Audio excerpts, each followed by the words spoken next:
Muy buenas noches, esto es otra edición de Estructuras, igual que todos los domingos por VTV, Canal 32 a las 8 de la noche y también por Punta Cana TV los viernes a las 7 de la noche. Mi nombre es Juan Miguel Castillo Roldán, estoy siempre con mi hermana Leila Mejía Roldán, pero hoy no está con nosotros, está en un viaje, lo que significa que hoy estaré solo con los invitados, pero por suerte tenemos invitados muy interesantes. Hoy hablaremos bastante de ciencia. Muchos temas de interés en el área de salud, en el área de la alimentación, de las ciencias. Y precisamente tenemos nuestro primer invitado, Enriquillo Climes, quien es cirujano plástico, que nos viene a hablar un poquito sobre temas que tienen que ver con reconstrucción mamaria postcáncer y otros temas de mucho interés y algunos de ellos un poquito polémicos. Bienvenido. De verdad, muchísimas gracias por la invitación. Para mí es un placer acompañarlos. Excelente. Gracias por venir, por aceptar la invitación. Y bueno, este primer tema que indiqué sobre reconstrucción mamaria por cáncer, ¿pueda explicarnos un poquito cómo es ese proceso y por qué es necesario ese proceso? Sí, claro. Estamos en el mes de lucha contra el cáncer. Correcto. Contra la lucha del cáncer mamario. Y realmente la idea es traer el mensaje de que todavía puedes mantener tu, digamos, tu feminidad, tu identidad. Porque muchas veces cuando se habla de cáncer se habla solamente de sobrevivirlo. Y no se habla del costo que lleva a sobrevivirlo, de las amputaciones, de la quimio, de la radio y todas esas cosas. Y ya toda la ciencia médica se ha ido vinculando a una rama de la cirugía plástica que es la oncoplastía, Oncoplastía. que trabaja con la parte de diagnosticar y tratar de manera simultánea. El paciente que lamentablemente se tiene que ver sometido a una amputación de seno, por ejemplo, pasa por un periodo muy traumático. Entonces, si podemos hacer ese diagnóstico precoz y en el momento en que se retira la glándula, se puede hacer la reconstrucción y la paciente no pasa por ese trauma, realmente se evita un desgaste emocional y físico bastante grande. O sea, me causa curiosidad si el tema de la reconstrucción mamaria constituye realmente algo puramente de la cirugía plástica y estética o es algo realmente necesario como parte del resultado de la operación. Sí, mira, en realidad eso es una de las cosas que se ha debatido más en la actualidad. ¿Qué tan necesario desde el punto de vista, digamos, médico es la reconstrucción? Y para la salud mental también, para la psicología. A eso queremos llegar. Exacto. Pero lo que pasa es que muchas veces se pierde el concepto de que la cirugía plástica no es meramente estética.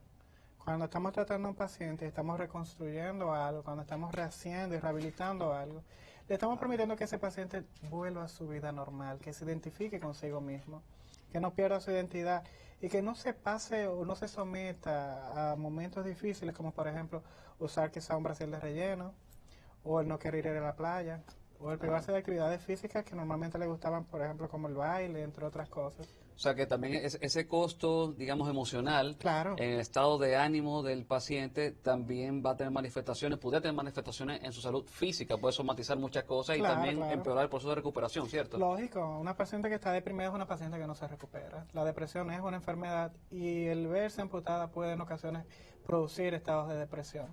Nosotros sabemos que ese desequilibrio de la bioquímica cerebral que produce la depresión va a traer una serie de síntomas, como tú mismo dices, que va a hacer que la paciente lo somatice, lo presente, se vea a flor de piel.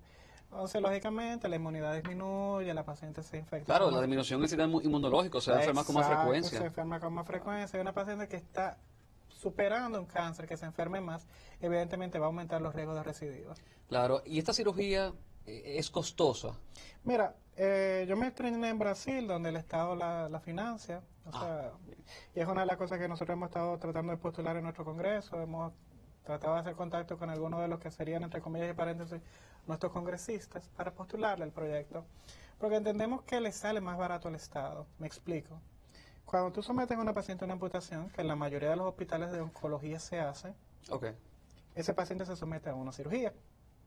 Pero una cirugía que va a venir acompañada de una serie de tratamientos y una serie de cosas, y luego, si decidiera reconstruirse, es una segunda cirugía. Entonces, si podemos organizar centros que hagan diagnóstico precoz y hagan la amputación o el tratamiento de cáncer acompañado de la reconstrucción, es un solo procedimiento. ¿Y siempre es posible? No siempre es posible, eso es real. Eso es una de las cosas más importantes en aclarar. No todas las pacientes son buenas candidatas para una reconstrucción primaria, eso es real. La primaria es en el momento, de la cirugía por el cáncer. Porque tenemos diferentes situaciones que pudieran, digamos, estimular una reconstrucción primaria. Ok. El caso más famoso, digamos, en cuanto a prevención es el caso de Angelina Jolie. Angelina Jolie tiene unos marcadores precancerígenos positivos y decide no correr el riesgo y se somete a una mastectomía, digamos profiláctica, acompañada de la reconstrucción. Angelina Jolie nunca se vio deformada, nunca se vio en ausencia de mama, nunca dejó de trabajar. Entonces, cuando tú puedes ofrecerle eso a un paciente, le estás ofreciendo calidad de vida, le estás ofreciendo, digamos, el evitar, el someterse a todos esos traumas que conllevan los tratamientos de cáncer. Ok, ahora mismo en República Dominicana hay centros médicos que pueden hacer esa cirugía primaria acompañada. Sí, claro. Contamos con especialistas muy buenos y centros como BRACA. Hay varios institutos en la actualidad que contienen los profesionales entrenados y los equipos para el diagnóstico precoz. ¿Aumenta el riesgo? No, O sea, no lo hace más invasivo ni más peligroso, que No, la persona, la paciente, decida hacerlo así. no, caemos en lo mismo, es una sola cirugía, no dos. Por más que sea dos cirugías, siempre van a tener mayor riesgo. Sí, una cirugía siempre tiene, aunque sea... Los riesgos anestésicos, los riesgos de infección, o sea, cuando tú te sometes a dos procedimientos, siempre van a ser mayores que uno. Desde el punto de vista, entonces, hacerla por separado es más peligroso, porque significa Más peligroso. someterte 2 veces a anestesia, Exacto. 2 veces a la posibilidad de adquirir enfermedades nosocomiales. Exacto, o sea, es más peligroso desde el punto de vista médico, es más costoso desde el punto de vista estatal y privado, desde el punto de vista de las aseguradoras también, si nos vamos a eso. Entonces, ofrecerle al paciente ese tipo de opciones es sumamente importante. Entonces, y podemos decir que es asequible, o sea, o realmente algo que está muy por encima de las posibilidades reales de una persona, digamos, de clase media. No, ya no. En realidad también tenemos el asunto de que cada día, como existimos más especialistas entrenados, el tratamiento se hace más asequible. Sin contar que aunque en algunas ocasiones los pacientes no sean candidatos para procedimientos primarios, es muy común que centros que contienen especialistas entrenados, por ejemplo, Salvador Begotier tiene un operativo ahora de reconstrucción mamaria justamente este mes, donde se van a reconstruir muchísimas mujeres. Surgery Coordinator, que es una de las compañeras que trabajo, tiene las 12 historias, que son el sábado, donde se van a hacer 12 cirugías libres de costo totalmente. Entonces, hay forma de hacerlo. ¿Cómo una persona puede llegar a esa cirugía? Al Gautier es muy fácil porque el departamento de RENACIP, que es el departamento de cirugía plástica del Gautier, tiene una dirección sumamente asequible. El doctor Severo Mercedes quizás es la persona más asequible del universo. Bueno. Entonces es fácil llegarle. Y Surgery Coordinator, que es una compañía privada, Okay. y que conglomera aproximadamente unos 20 o 25 cirujanos plásticos certificados, hace esa campaña de manera anual. O sea que si tú sigues las redes de Surgery Coordinator, tú te enteras de cuándo se va a realizar, que siempre es para esta fecha, y puedes concursar. O sea, está en las redes. Está en las redes. Si puede, dilo a la cámara para que entonces las personas que estén viendo Sí, puedan claro. tener conocimiento de cómo seguirlo en Instagram o en Exacto. Google. Vamos a decirlo Es eso. muy simple. Es el Instagram de Surgery Coordinator. Es una compañía que tiene varios cirujanos plásticos.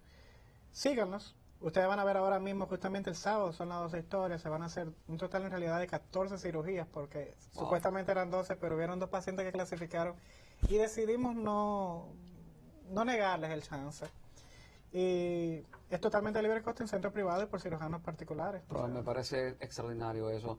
Esos procedimientos que van a llevar a cabo incluye obviamente la cirugía, pero también va a incluir todo el proceso prequirúrgico.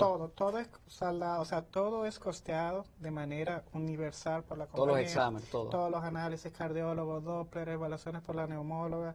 Es un equipo muy grande, estamos hablando de más de 27 especialistas. Wow, eso me parece una labor social. ¿Ese tipo de operativos se hacen con frecuencia? Todos los años. Todos los años. El Gautier hace uno, el Hospital Marcelino Vélez hace otro, nosotros en Surgery Coordinator hacemos las 12 historias, y hay más. O sea, yo entiendo que la persona que está buscando tratamiento tiene cómo conseguirlo. Entonces, usted como doctor, ¿usted ha percibido un aumento considerable en el cáncer de mama en los últimos, digamos, 10 años? Penosamente sí, y de manera asustadora. Tenemos pacientes incluso muy jóvenes, con 30, 32 años ya con patologías severas. Nos asusta. Se habla mucho de que quizás ahora, como el diagnóstico es más certero, se está diagnosticando enfermedades que antes quizás no se percibían, o que quizás la paciente fallecía de causas, entre comillas y paréntesis, desconocidas, y que hoy en día nos damos cuenta que era una patología cancerígena. Pero la verdad es que el ser humano ha ido degradándose. Nosotros, como, digamos, como raza, nos hemos puesto muchos riesgos, como el cigarro, el alcohol, la contaminación, entre otras cosas, y eso ha forzado nuestro organismo a mutar, y en esas mutaciones el cáncer ha sido una de las cosas que más se ve. ¿Pero será que ha aumentado el cáncer o será que ha aumentado la detección? Ambas cosas. Ambas cosas. Ambas cosas. Penosamente, realmente ambas cosas. Bueno, pero en el caso del aumento de los pacientes, usted mencionó de pacientes jóvenes. Ujú. O sea, antes las pacientes más recurrentes por cáncer de mama eran mujeres mayores. Sí, Más o menos en qué rango de edad. exacto. Normalmente tú comenzabas a ver esas patologías en pacientes aproximadamente entre los 40 45 años. Se hablaba mucho de la prevención de cáncer mamario a partir de los 35 años. Hoy en día ya no. Hoy en día ya uno comienza a decirle a cualquier paciente, ya a sus 25, 27 años, mira, es bueno que te haga una sonografía mamaria cuando tiene los históricos familiares. O sea, hablar de una paciente tan joven que ni siquiera ha lactado, de hablar de una patología tan seria es pesado, pero hoy en día es necesario. ¿Cuál es la paciente más joven que usted ha visto? Bueno, que hemos tratado, la más joven tenía 27 años. 27 años, wow. Eso compromete obviamente la salud de la persona y de su... Sí, sí, realmente cuando una de las cosas complicadas de diagnosticar temprano es que normalmente son patologías agresivas. Claro. Entonces requieren tratamiento agresivo, requieren quimio, radio, operaciones realmente bastante amplias. ¿Usted considera que estamos trabajando lo suficiente en campañas preventivas? No. ¿Qué es lo que está faltando ahora? Yo entiendo que desde el punto de vista, digamos, y uno a veces siempre acaba, de comillas y paréntesis, mezclando el Estado cuando no necesariamente es la obligación principal. Pero entiendo que quizás en algunas cosas debería haber un poquito más de educación a nivel universitario. Okay. Yo entiendo que las universidades que conglomeran una fuerza, digamos, juvenil, una fuerza grande de personas, pudieran divulgar un poco más, porque yo noto que muchas de las cosas que se hacen de manera muy reservada. Entonces yo entiendo que hacer esfuerzos en conjuntos, hacer bloques de divulgación universitaria, bloques de divulgación, digamos, hospitalaria, como bloque, funciona mejor que esfuerzos individuales. Y en cuanto a inversión en los profesionales para que se especialicen, ¿hay facilidad o es difícil para un estudiante universitario, una vez egresado de la carrera de medicina, entonces acceder a esas especialidades? Es muy difícil. Sumamente. Sumamente. Una de las especialidades más costosas, todas las especialidades quirúrgicas son sumamente costosas porque requieren años de entrenamiento. Y aún tú realizándola en el país y concursando en las residencias locales, porque por ejemplo, como citaba la residencia del Gautier, que es excelente residencia con excelentes profesores, requiere una inversión, requiere libros, requiere cursos, requiere congresos, requiere entrenamiento, requiere equipos. El material con el que se hace esa cirugía es sumamente costoso. Estamos hablando de que una pinta Blacker buena te cuesta más de $400. Claro. Y a ver, pero usted tiene primero que hacer cirugía general Sí. y luego pasar a Sí, cirugía plástica. No es correcto decir cirugía estética. No, no es correcto, porque lo que pasa es que la cirugía estética es un ramo de la plástica. Me explico. Okay. La plástica viene de la palabra plastos, que es una palabra griega que significa modificar, que abarca la parte estética y la parte reconstructiva. Hablar de estética, me estás excluyendo un ramo importante. O sea que simplemente velo de la siguiente manera. Para tú ser neonatólogo es porque tú eres pediatra. Oh, okay. Para tú ser estético es porque eres plástico. Claro, o sea, va siendo una subespecialidad. Exacto, o sea, la plástica abarca la estética, abarca la reconstructiva. Entonces, sería bueno que el Estado invirtiera un poquito más en preparación Sí. profesional en esa área. Sí, Si sí. es tan difícil, entonces hay pocos, y si hay pocos, entonces Sí. realmente, No es tenemos fácil, ausencia de exacto, oferta. Sí. Tenemos todavía, hay algunas cosas que se están, o sea, la Sociedad Dominicana de Cirugía Plástica invierte mucho en lo que es educación continuada y sus directivos actuales se han dedicado a traer especialistas de fuera para que nos entrenen. Estamos organizando el mayor congreso de la región para el año que viene, que es el congreso de la Federación, de la FILAP. Estamos hablando de más de aproximadamente unos 3.000 o 4.000 cirujanos plásticos que van a estar aquí con nosotros. O sea que hay una inversión en educación. Sin embargo, sigue siendo sumamente costosa. Voy a salir un poquito del tema del cáncer de mama y las cirugías reconstructivas mamarias. Y queremos hablar de un tema que a los ciudadanos nos preocupa. A mí como abogado, evidentemente me genera mucha inquietud en cuanto a la responsabilidad por daños y en la parte de regulación de los centros de salud que dan este servicio de cirugía plástica, porque el Estado tiene que regular y tiene organismos como el Ministerio de Salud Pública, que precisamente es el que tiene la autoridad para conceder los permisos y Claro. para revocarlos si hay violaciones a la normativa. Claro. Hemos visto con mucha frecuencia en medios de comunicación, periódicos, en televisión, personas que han muerto por a veces sometidos a cirugías que no eran reconstructivas, sino puramente estéticas, ponerse senos, glúteos, Sí, claro. aplanarse el abdomen, no sé cuál es el término correcto. Y hemos visto este tipo de incidentes muy lamentables a veces las que no mueren terminan con un daño permanente. Sí. Entonces, ¿a qué se debe que esto pase con tanta frecuencia que todas las semanas se ve algo nuevo en el periódico? Ok, vamos a aclarecer algunas cosas. Sí. Primero, desde el punto de vista estadístico, la frecuencia es baja, y te lo explico. El flujo quirúrgico que manejamos es muy alto. Realmente cuando vemos, y siempre hago la misma comparación, yo comparo con el asunto de que el único avión que sale en las noticias es el avión que se cae. Sí. O sea que la única cirugía que va a salir en la noticia es la que se complica. No van a salir los por encima de 1000 mensuales que se hacen sin ninguna complicación. Ok, Es el o primer sea, hay un tema de manejo mediático Exacto, y el ruido que realmente- genera. Lógico. Eso es algo que hay que resaltar, porque al igual que cuando se cae un avión, que es una tragedia grave, cuando fallece un paciente en un quirófano es una tragedia gravísima porque es un paciente que teóricamente estaba en buen estado de salud. Sí, correcto. Exacto. Sin embargo, el avión sigue siendo el medio de transporte más seguro. De hecho, tú y yo saliendo del canal de aquí tenemos más probabilidades de sufrir un accidente ahí enfrente en la calle, No, yo nunca he alquilado porque me han hecho un delivery de un colmado se me trayó el jueves, o sea, hablando de... los accidentes de tránsito... Quedó son- bien, perdón, quedó Sí, bien. todo está bien. Pero me quiero llegar es que desde el punto de vista estadístico existe un gran morbo sobre las complicaciones cuando en realidad la estadística no es tan real. Ahora bien, eso no deja de que sea una tragedia. Claro, claro. Ahora vamos a esclarecer algo.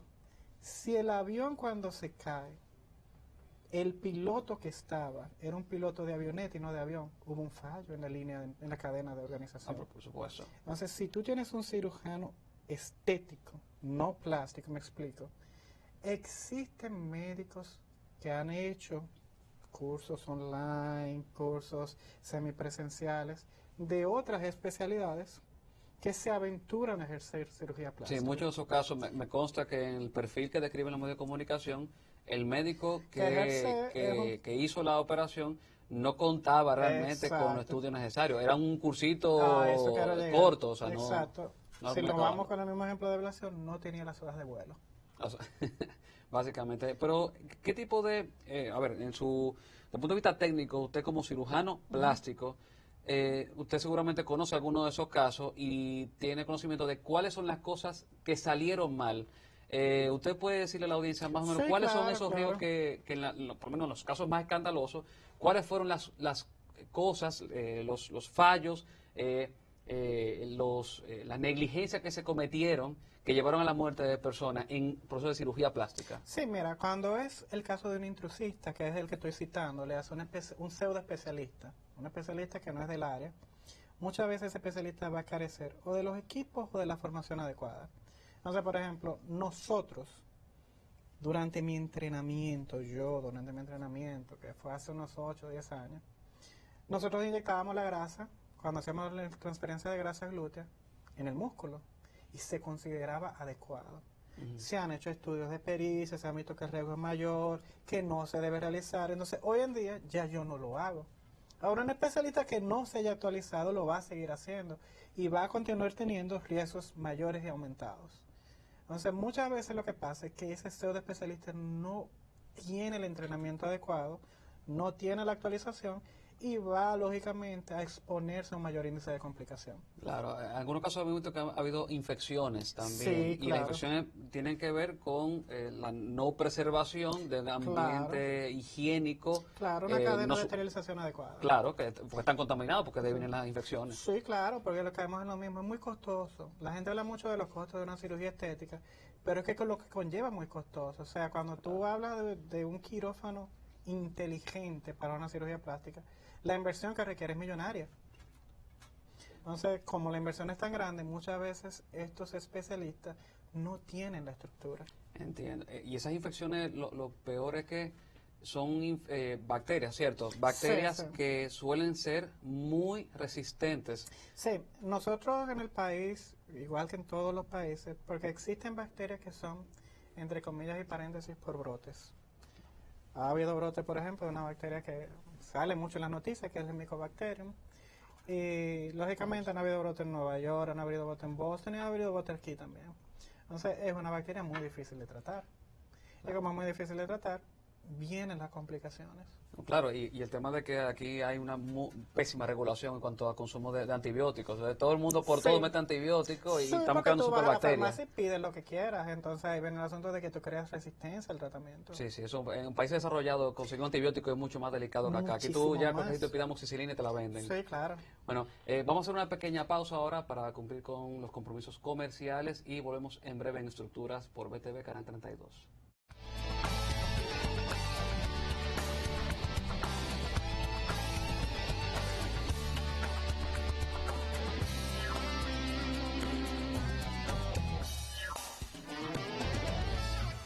Y estamos de vuelta en Estructuras, como todos los domingos por BTV, Canal 32. Hoy tenemos como invitado al doctor Clime, quien es cirujano plástico. Nos ha hablado temas interesantísimos, lo que tiene que ver con la cirugía reconstructiva de mama, sobre esa labor social que están haciendo para conducir 12 o 2 historias. 12 personas que van a ser sometidas a una cirugía de forma gratuita, cubriendo tanto el costo de la cirugía como de todo el proceso prequirúrgico. Claro. Y esto inicia pronto. ¿Cuándo es que inicia? El sábado comenzamos a operar.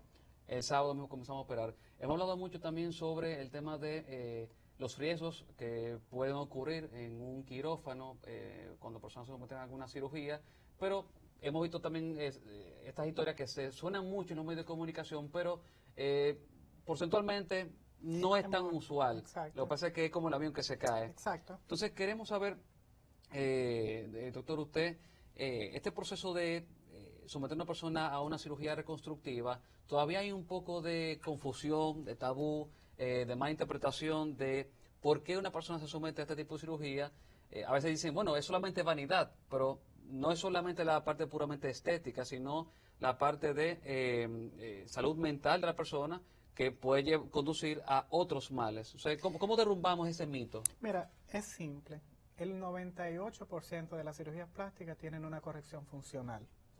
O sea, cuando yo opero a una paciente, por ejemplo, que ha tenido 3 o 4 partos, entonces le hace 3 o 4 embarazos, la pared abdominal de ella pasó por un desgaste, una separación de los músculos, que aunque esa paciente haga dieta y ejercicio, su abdomen va a estar proyectado.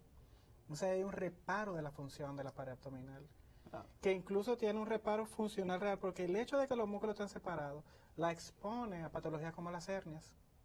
Entonces la cirugía plástica per se, en su 98%, va a tener también una corrección funcional. El caso, por ejemplo, de la rinoplastía, donde normalmente van a haber desviaciones de septum, que pueden producir la sinusitis a repetición.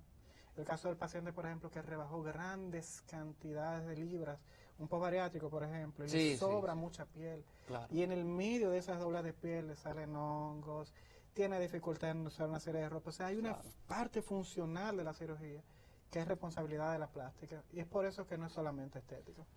Una persona que desee contactar a un especialista, ¿cuáles son los parámetros? ¿Qué tiene que fijarse en el paciente para lograr conectar con un especialista que sea confiable, que pueda conducir la cirugía de forma segura? Mira, es tan sencillo entrar a la página de SODOCIPRE, que es la Sociedad Dominicana de Cirugía Plástica. Si tú diste ese primer paso y tú buscaste a tu especialista en SODOCIPRE, probablemente el 88% del asunto ya va bien. Porque ya tú estás buscando un especialista que agotó el proceso. O sea, tú estás buscando un piloto que tiene las horas de vuelo. Entonces, no es que no existan riesgos, es que ya tú lo disminuiste en un 88%. Claro. Entonces, lógicamente, ese primer paso te garantiza buscar. Pero al mismo tiempo le digo siempre a mis pacientes lo mismo. Señores, cuando usted va a comprar un carro, usted va como 8 dealers. Consulte con más de un cirujano plástico certificado, busque química, busque afinidad, usted no tiene que irse con el primero. Claro. Busque con quién usted se identifica, con quién usted se siente cómodo, quién tiene experiencia con el procedimiento que usted anda buscando. y lógicamente colóquese en esas manos seguras. Claro que sí. Nos quedan solamente 2 minutos. Hay un tema que no quería dejar de preguntar y es cirugías de cambio de sexo. Tema amplio que creo que podemos después venir a discutirlo en pleno. Pero para dar los puntos elementales, porque no quería dejar de mencionarlo, ¿esas cirugías se están llevando a cabo en República Dominicana? Todavía no. Esa cirugía todavía no ha pasado por los comités de éticas de nuestro país. Es una cirugía que aunque hay aproximadamente unos 6 o 8 especialistas que tenemos el entrenamiento, no estamos habilitados a realizarla. ¿El cirujano plástico también puede hacer ese tipo de La cirugía? hacemos. O sea, tenemos el entrenamiento. Es un asunto meramente, digamos, del marco académico legal que nos impide ejercerla. Ok, pues perfecto. Por lo menos ya tengo la información de que no se está principal. haciendo acá. Pero tenemos los especialistas. Exacto. En otra ocasión vamos a tocar ese tema de forma más profunda. Perfecto. Entonces, doctor, muchas gracias por venir. Bienvenido siempre. Estamos muy agradecidos de toda la información que nos ha dado. Seguimos con ustedes. Vamos ahora a un corte comercial. Seguimos con otra entrevista ahora con... dije que estamos en ciencia hoy. Vamos a tener una microbióloga en el día de hoy que viene en el segundo bloque. Así que nos vemos en unos minutos.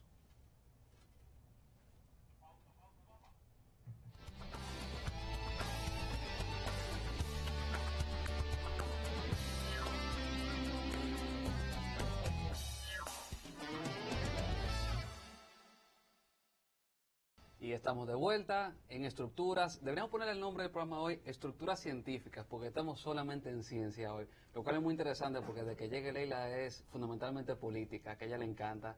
Y a veces le gusta hablar con los muchachos un poquito de pelota. Hoy tenemos una invitada internacional encima de todo. Estamos privilegiados hoy. Es una invitada que es microbióloga con especialización en innovación en industria alimenticia y también especialista en cuestiones de inserción de la mujer en el mercado laboral y de participación en el ámbito rural. Tenemos con nosotros a Giovanna Cerrato. Bienvenida, Giovanna. Muchas gracias, Juan Miguel. Gracias por la invitación a ti y a Leila, aunque no esté presente. Gracias. Ella lo va a ver el programa. Perfecto. Giovanna es colombiana, de Bogotá, y como dije, microbióloga. Y antes que nos metamos ya en temas profundos, un poquito más complejos, aquí no hay muchos microbiólogos. De hecho, tú eres la única microbióloga que yo conozco. O sea que entiendo que como yo hay más gente. ¿Tú puedes decirle a la audiencia qué es lo que hace un microbiólogo? Claro, por supuesto. Microbiología, sin duda, es un término muy amplio, pero ya podemos partir de desglosar la palabra. Tiene que ver con biología, con vida, vida. Sin embargo, nuestra especialización es en lo micro, en lo pequeño, en lo que no es visible ni perceptible al ojo humano. Por tanto, nuestro instrumento principal es un microscopio. Todo aquello que pueda ser visto por un microscopio, hongos, bacterias, virus, protozoos y demás, es en lo que nosotros nos enfocamos. ¿Para qué vemos tantos bichos? Pues bien, las aplicaciones son múltiples. Podemos utilizarlos para determinar qué microorganismos están presentes en los alimentos, en el ambiente, en un hospital, para realizar vacunas, para crear, para investigar, en farmacia. O sea que Microbiología médica, todos estos bichitos que tú no puedes percibir, incluso en este vaso con agua, los puedo ver mediante un microscopio. Eso es un microbiólogo. No me lo diga porque después no quiero beber de aquí. Desde que no compartamos y no exista contaminación cruzada, un término muy de microbiología, está bien. Entonces, los microbiólogos suelen compartir mucho en el ejercicio de su profesión con profesionales de la salud. Sin duda. En mi caso, y como ocurre en Colombia con muchísimos colegas que tengo, estudiamos microbiología como profesión, es decir, 5 años formándonos en microbiología y después nos especializamos. En mi caso, yo soy máster en gestión e innovación en la industria alimentaria. Ese es enfocado a la ciencia. Hay otro que es un poco más social, que creo que es un tema que tocaremos un poco más adelante. Sin embargo, es posible, y creo que es la opción que yo plantearía para muchos universitarios de tu país, es escoger una carrera base y hacer una especialización en microbiología aplicada a diversos ámbitos. Perfecto. Vamos a entrar en la parte de la industria alimentaria y la parte social, pero antes de esa especialización, dijiste el título, era, repítela por favor el nombre. Máster en gestión e innovación en la industria alimentaria. Esta maestría yo la realicé en España. Yo viví 7 años en Cataluña, en Lleida. Es allí donde realicé esta maestría. A la par trabajé en el laboratorio de entomología. Entomología es otro término bastante extraño, que es el estudio de los insectos, de los bichitos. No micro, ya son macroscópicos, es decir, insectos, cucarachitas, gusanitos, maripositas, todo esto es entomología. ¿Qué pasó? Pude trabajar en este laboratorio y compaginar. Esto es clave, es fundamental. Un científico no se puede quedar simplemente en un área, en un ámbito como es la microbiología. Es tan amplio el tema de la microbiología que da para explorar muchas cosas más, entre esas la entomología o la industria alimentaria. Entonces, en este caso, tengo entendido que tú tuviste la oportunidad en el ejercicio de tu profesión, que aquí es rarísima, por cierto, de conectar el tema de alimentación y el tema de la crianza de cierto tipo de insectos y a partir de esa crianza, pues lograr una forma de alimentación a base de proteína a partir de la harina de grillo. Entonces, cuéntanos un poquito esa experiencia. Claro, por supuesto. Vamos a ver ahora cómo hablamos de comer grillos. Bueno, muy bien. Dentro de todas las posibilidades de la microbiología, como ya te lo mencioné, yo me especialicé en la microbiología de alimentos. Viajé a España, estudié allí durante 7 años y los últimos 3 años los dediqué, junto con un socio colombiano también, a un proyecto de investigación. ¿Basado en qué? En criar una especie de insectos, en este caso grillos, que de hecho yo llevo 6 días en tu país y he visto 2 especies diferentes de grillos. Debo determinar si son comestibles o no. Debo aclarar también que no todos los insectos son comestibles. No todos los grillos son comestibles. Hay unas especies específicas y ese fue el trabajo inicial que se hizo en España. Junto con mi socio, presentamos el proyecto ante la Unión Europea, fue aprobado, nos financiaron, hicimos múltiples investigaciones y la idea fundamental es transformar los insectos en harina para el consumo humano. ¿Esto para qué? Pues como una fuente alternativa de proteína, como bien lo dijiste tú.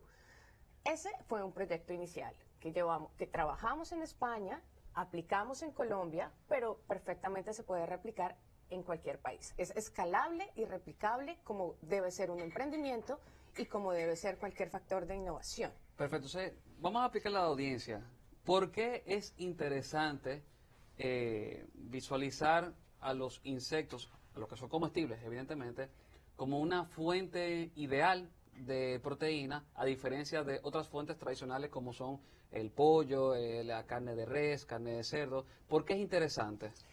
No es que sea ideal, no es la idónea, es simplemente una alternativa más. ¿Por qué? Okay. Porque si bien espero que todos tus televidentes hayan visto el programa anterior, hablaste sobre cambio climático.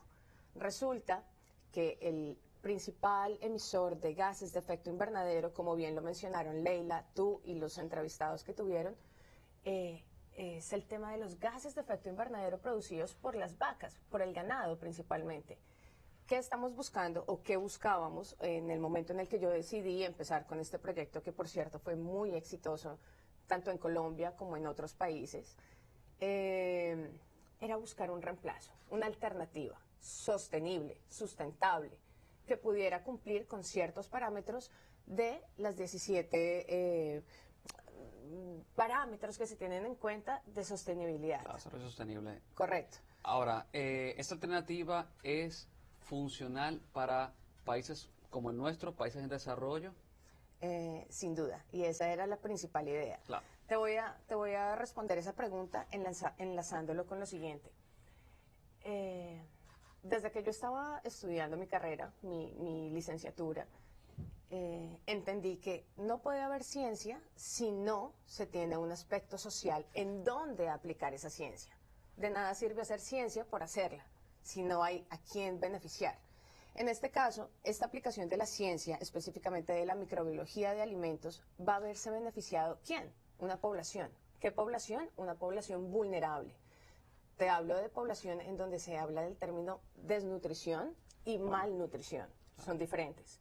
En mi país de origen, en Colombia, existe ese problema. No sé si en el tuyo, pero me atrevería a afirmar que sí. Un problema mundial, el tema de los desafíos de la disponibilidad de alimentos y de agua potable también, es un problema de toda la humanidad. O sea que Podemos escalarlo a muchísimos países del mundo. Es cierto, y eso es lo interesante del proyecto, que se puede replicar en muchos países, independientemente del factor ambiental. ¿Qué quiero decir con esto? Yo puedo realizarlo en Colombia, lo puedo realizar en República Dominicana, pero resulta que este proyecto se realizó en España, fue el punto inicial. En España hay estaciones, es un país estacionario. Aún así, en invierno, en otoño, en primavera, en verano, la cría de los insectos se busca que haya una adaptabilidad para que ellos sobrevivan a esas condiciones adversas. ¿Qué quiero decir con esto? Si se puede lograr en un país estacional, claramente se puede lograr en un país con la temperatura constante cerca a la línea del Ecuador, como es Colombia o en tu caso como República Y en Dominicana. cuanto al costo de las maquinarias, quizá del personal, de la complejidad, ¿no es demasiado complejo para países como el nuestro todo ese proceso de sacar la proteína a partir de ciertos insectos? ¿O es realizable? La respuesta fundamental es sí, es realizable. ¿Es costoso? Sí, pero no todo el proceso. ¿Qué es lo realmente costoso de encontrar una fuente alternativa de proteína? El proceso de investigación. Una vez tú tengas determinado todos los parámetros, pH, temperatura, humedad, cantidad de alimentación que se les debe dar, la especie idónea con la que puedes trabajar, ¿qué pasa? Ya se vuelve muy fácil y muy fácil de replicar además, Claro. ¿entiendes? Así que aquí el punto, como todo en la ciencia, lo que más requiere tiempo, dinero, esfuerzo y por supuesto conocimiento es la parte de investigación. ¿En qué la tiempo se previa. hace esa investigación? Más o menos, un promedio. El proyecto que yo te menciono, específicamente de la especie de grillo, porque no es solo con grillos, ¿no? Quiero recalcar eso. Claro, claro. Hay más insectos. 3 años. 3 años. Pero- 2 en España, 1 en Colombia y el proyecto, el emprendimiento, que inició así, porque a eso me dedico actualmente, al emprendimiento, mezclando 3 cosas. Esto es maravilloso y lo comento porque muchas personas en muchas áreas pueden hacer esta sinergia, es perfecto. Ciencia, social y emprendimiento. Tú lo puedes hacer desde tu especialización, derecho, emprendimiento y social. Realmente eso es un matrimonio, es perfecto, pero de 3, ¿no? Entonces, ¿Entiendes? en temas de innovación y de emprendimiento, tengo entendido que también has participado como jurado en proyectos de emprendimiento de otros jóvenes con otros proyectos. ¿Cómo tú llegaste a ese punto? Correcto, sí he sido jurado de evaluador de emprendimientos. Esto se llegó desde España, la verdad. Esto apareció en un momento fundamental de mi carrera, de mi formación, en donde adicional a la maestría de alimentos, decido hacer una maestría de carácter social, como agente de igualdad de oportunidades para las mujeres en el ámbito rural. Ese es el nombre correcto de la maestría. Sí, yo intenté decirlo al principio del programa, el título completo de la maestría, pero me salió mal porque es tan largo. Lo entiendo, lo sé. Pero tan largo como tan complejo. Sí. Realmente esta maestría no, yo creo que se sale como de todos los esquemas de un tema de feminismo, un tema de empoderamiento femenino. No, es un poco más allá, es el entender por qué pasa todo lo que está pasando en este momento. Cuando tú logras crear esa sinergia entre la maestría de ciencia y la maestría de sociedad, resulta que llegaron 1000 ideas a mí. Y es lo que suele pasar, debe ser el curso natural y el nacimiento de una idea de emprendimiento. Yo fui emprendedora, empecé desde cero, planteando mi idea a otros jurados. Yo también fui evaluada, yo también fui sometida a procesos de evaluación en concursos nacionales e internacionales. Y sin duda, pues la práctica hacia el maestro y con toda humildad podría decir que estoy en toda la capacidad para poder seguir evaluando esos proyectos de emprendimiento desde la fase inicial hasta proyectos ya muy avanzados. Se conoce a ambos lados del tablero. Muy brevemente, ¿las personas están preparadas mentalmente para comer alimentos no tradicionales, como que tú mencionaste? Esto es un tema de dar la información necesaria, ¿de acuerdo? Esto no es una práctica nueva, esto no es algo que nos inventamos mi ex socio y yo. No, no, no, no, no. Esto es una práctica ancestral. Nuestros antepasados comían insectos como fuente de proteína. Así que aquí el tema fundamentalmente yo creo que es concientizar a la gente de los beneficios, de los múltiples beneficios que tiene el consumo de los insectos, en este caso, de los grillos. Pero, como insisto, puede ser cualquier otra especie, siempre y cuando se haga una previa evaluación científica. Eso está interesantísimo. Yo estoy aprendiendo un montón. Vamos a hacer una pequeña pausa comercial. Volvemos en breve a Estructuras con la doctora Giovanna Cerrato para seguir hablando sobre innovación, industria alimentaria y sobre microbiología. Volvemos en breve.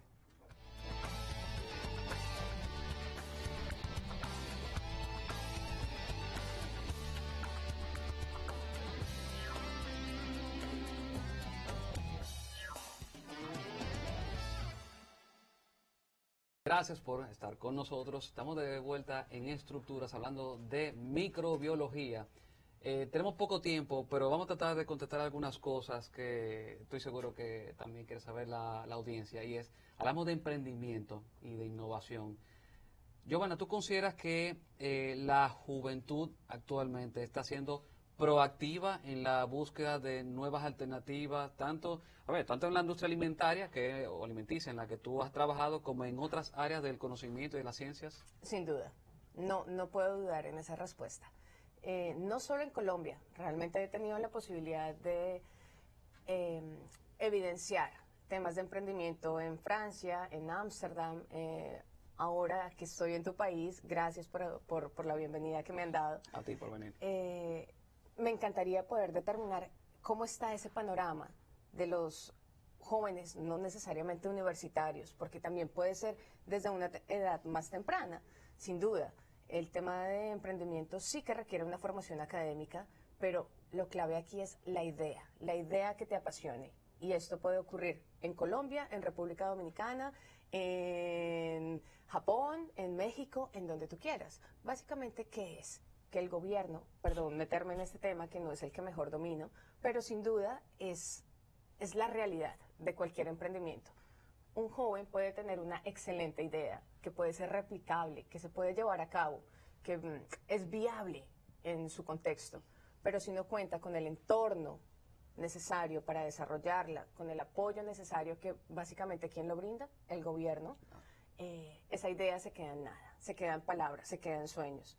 Así que yo me atrevería a decir que la juventud en general sí que tiene muy buenas ideas. Pero se requiere una preparación académica. O Sin sea, duda. tú estás invitando también a estudiar, a perfeccionar Sin los duda. conocimientos para luego... La pregunta es, hay personas que tienen ideas, personas con muy buena capacidad de trabajo, de sacrificio, pero tú sabes que emprender conlleva costos. Así Entonces, es. ¿cómo un joven tú le recomendarías, qué consejo tú le darías a ese joven que dice, tengo una idea excelente para un bien, un servicio que quiero fabricar, pero yo no puedo dejar mi trabajo, tengo que cumplir 8 a 5 porque tengo muchas obligaciones y emprender implica incertidumbre? Y todo el que quiere hacer un proyecto sabe que no tiene una garantía de obtener un retorno de eso. Entonces, ¿cómo enfrenta un joven esa situación? Cierto es. Emprender no es fácil. No todas las personas pueden emprender y lo más importante es, no todas las ideas de emprendimiento son buenas. No todas conllevan innovación, no todas llevan un cambio, no todas van a evidenciarse a un corto o mediano plazo, con resultados monetarios, con un capital de retorno. No todas. ¿Qué hay que hacer acá? Tener un criterio. Hay que tener un criterio evaluador para cada idea. Si tú no estás en capacidad para autocuestionarte, necesitas ser la su ayuda propio de juez. un profesional en emprendimiento. Ah, bueno, claro. Actualmente hay muchos. Una de esas personas soy yo, por ejemplo. Esto no es simplemente evaluar a quién va a beneficiar, sino cómo te va a beneficiar, cuál es tu equipo de trabajo, con quién cuentas, con qué materias primas, quién te va a apoyar, tus padres, tus amigos, vas a buscar un inversor. ¿Cómo buscar un inversor? ¿Cómo vender tu idea? Esto es un tema muy Por complejo. ese servicio de consultoría, digamos, asesoría que tú brindas, no solamente le funciona a un joven que vaya a emprender, también a una empresa ya establecida que vaya a iniciar un nuevo negocio que no es al que se ha dedicado recientemente, ¿cierto? Sin duda, no estoy tan segura de lo que voy a afirmar, pero espero que en República Dominicana también funcione así.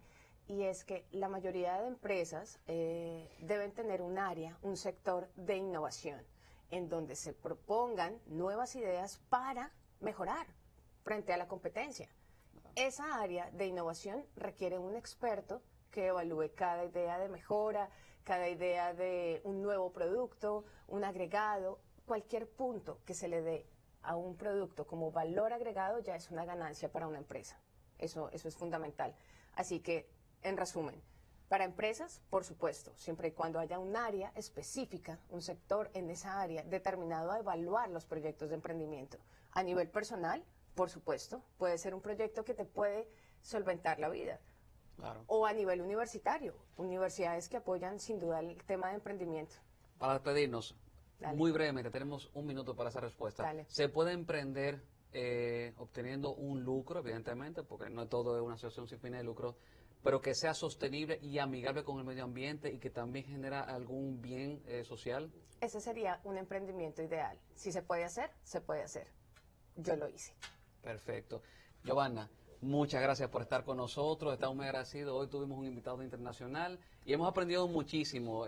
No creo que tengamos más microbiólogos por mucho tiempo en este programa porque son raros. Así que nos sentimos muy privilegiados. Qué suerte. Gracias.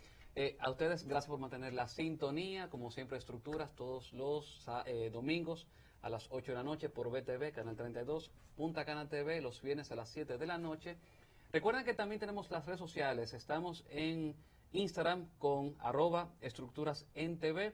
También estamos en YouTube con un canal oficial en el cual poco a poco estamos subiendo los videos nuestros. Así que gracias por mantener la sintonía. Nos vemos en la próxima ocasión. Muchas gracias.